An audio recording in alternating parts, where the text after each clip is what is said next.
El panorama general de medios, que él describió muy bien, lo queremos relacionar más directamente con un caso emblemático que ocupa el centro del interés de estos medios, que es el caso de Venezuela, donde él reside y donde se sufre más directamente toda esta campaña dislocadora, digamos, de los medios. Yo quiero simplemente, ya que nombraste el caso brasileño, que también está muy en boga ahora, recordar que los medios fabricaron un presidente en Brasil. Collor de Mello fue fabricado por Mariño, el dueño de la cadena Globo, cosa que él, con el mayor de los cinismos, reconoció poco después. ¿Qué está pasando en Venezuela ahora, Diego, y con los medios alternativos? Otros 5 minutos. Bueno, le agradezco, Ernesto, esta posibilidad de continuar el tema y vincularlo a Venezuela, ¿no? Venezuela, indudablemente, desde que ganó el presidente Chávez, que nadie pensaba que iba a ganar, fue una cosa de un momento histórico muy importante, es decir, ni pensaron que se iba a hacer una reforma constitucional como se logró con el 56% del electorado venezolano, donde se transformó una nueva constituyente y una nueva ley bolivariana, ¿no? Constitución bolivariana. Eso generó un cambio muy radical en Venezuela, ¿no? Bolívar indudablemente representaba para la izquierda venezolana un líder, para la derecha venezolana representaba un oprobio, increíblemente, ¿no? Porque indudablemente fueron desmistificados las ideas de Bolívar, un poco por la parte de Colombia, que era Santander, y un poco por la parte de Páez, que era la parte venezolana. Entonces, ese mito de Bolívar, Chávez lo llevó a la historia nuevamente, ¿no? Lo puso en la palestra de Venezuela y se generó todo un proceso, ¿no? Y entonces hoy, increíblemente, vemos como a nivel comunicacional se ha creado la idea de que Venezuela es el lugar donde se violan los derechos humanos, el lugar donde se crea indudablemente el tema narcotráfico, se habla del paraíso narcotráfico en varios gobiernos, sobre todo se ha dicho Estados Unidos, y entonces increíblemente esta realidad que se muestra es creada en los laboratorios de información mediática que se dan en Estados Unidos, se dan en los medios, se dan en el Departamento de Estado y se dan indudablemente en aquellos países que juegan un papel en América Latina de ser servidores o participar de la política de Estados Unidos en la integración de América Latina, buscando la ruptura indudablemente y la obtención de los mercados productivo de petróleo, de otras, en el caso, ¿no? Y en el caso de Venezuela, concretamente, el eje de la tormenta es el petróleo. Venezuela tiene las reservas más grandes de América Latina, del mundo, perdón, de petróleo, entonces es un país que indudablemente ha tenido una dignidad, es decir, Venezuela logró algo que hay que reconocer, que es la independencia y la soberanía, ¿no? Para poder llevar adelante el petróleo, que anteriormente era un producto. Esto generó indudablemente.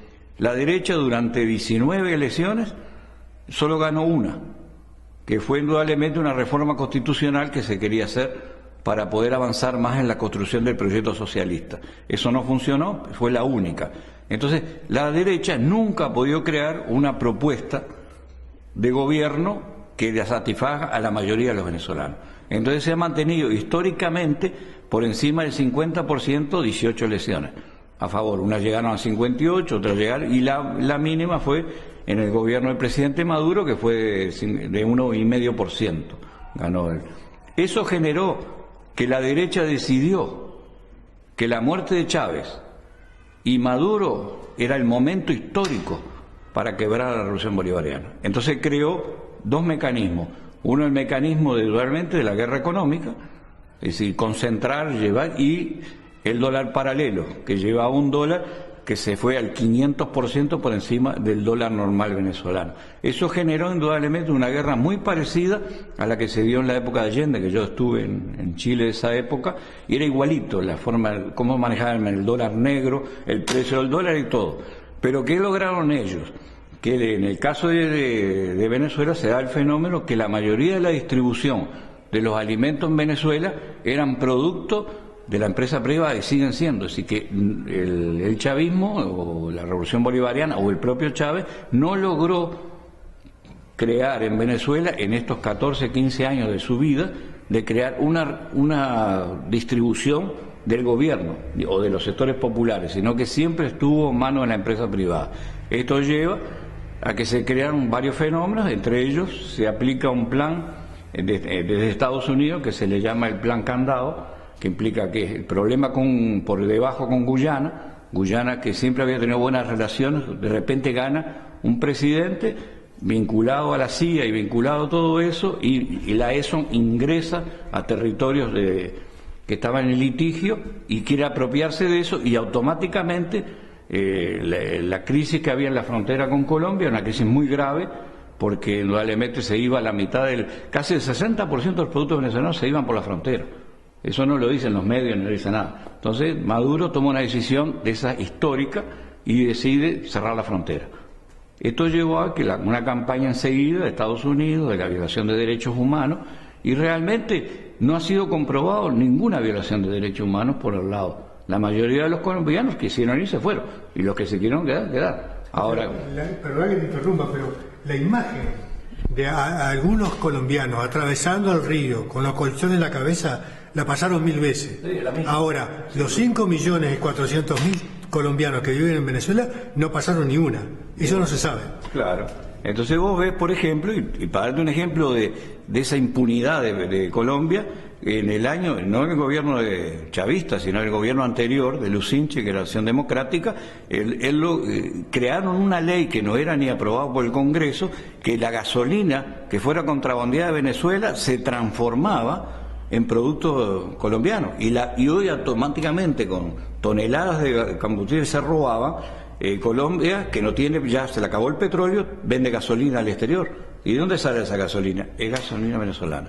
Entonces, indudablemente, para cerrar un poco, y ya estamos en tiempo, es decir, Venezuela en este momento está en el marco del ojo de la tormenta, y cierra con eso el decreto Obama, que trató de dilapidar a Venezuela en el foro de Panamá. Fracasaron en el foro de Panamá, y actualmente fracasaron en la propuesta que se hizo en la OEA de nuestro coterráneo secretario general de la OEA, que intentaron dejar a Venezuela fuera de la OEA y con la Carta Democrática para censurarla en toda América Latina, pero nuevamente, como fracasaron en Panamá, fracasaron en la OEA, y seguirán fracasando porque no entienden que América Latina ha cambiado. América Latina no es el patio trasero de aquella Estados Unidos, cuando no pudieron poner los TLC, se acabó la hegemonía de Estados Unidos de América Latina. Pero por supuesto, Estados Unidos tiene todas las formas para, si quiere, invadir y atacar nuestros países.